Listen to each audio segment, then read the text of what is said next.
Welcome my dear students.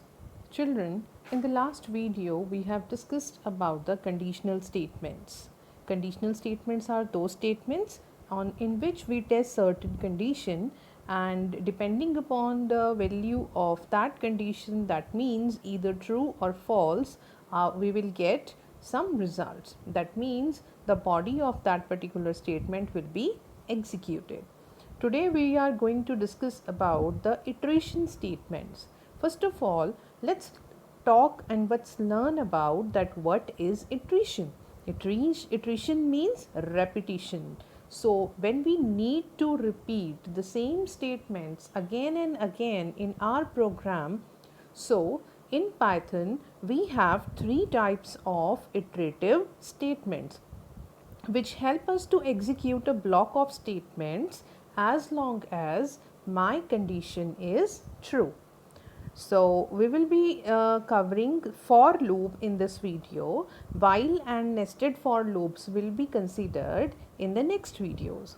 So let's discuss about the for loop. So for loop, for itself is a keyword. First of all, let's understand this thing that for is a keyword. It is used to iterate, that means repeat over the sequence of any item such as list or strings. For example, if I write for I in range, range is a special function which is used in the for loop. In later on in this video we will be discussing about how my range function works. So the syntax of the for loop is, first of all, for is a keyword, so never ever use the for as a identifier. Val is what? Nothing but a control variable or loop variable, right? And in sequence, this sequence can be a series of list or it can be some string. So after that we have some statements which is following or intended inside my for loop. So let's try to understand like how this for loops work. For I in range 3 comma 5, 3 comma 5. Always remember this thing that range function will take two values, that is either or three values are to be very precise, that is start, stop and step. Step is a optional argument. Step is a optional argument. So what is start? Start means starting number of the sequence. That means from which number I am going to start my loop, that this is the number which is given to the loop variable. Then second is the stop. We need to change or we need to stop that loop or executing, otherwise it will become an infinite loop. Let's see this example which is written above on the range function. For I in range 5 comma 3 comma minus 1, as you can see that the starting value is bigger than the stopping value, so we need to decrement my numbers now. So the value which this range function is will give is 5 comma 4. Why not 3? Why not 3? Because range function, when the stop value will talk about, range function will always take n minus 1. That means this particular number is not at all included in the list or the values generated by the range function.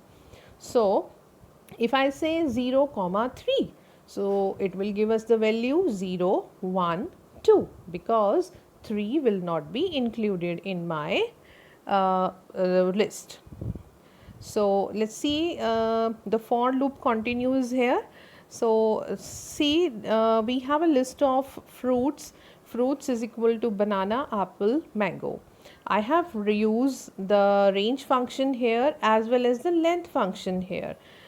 Because it is a list, so banana is at position 0, apple is at position 1, mango is at position 2.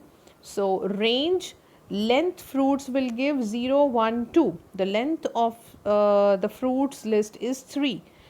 So whenever we know we will not write the starting value, the Python interpreter will assume it as the 0. So this range function will work as 0 comma 3, 0 comma 3, right? So 0 comma 3, that means whenever we are writing fruit index, so what will be printed here? Banana, apple and mango.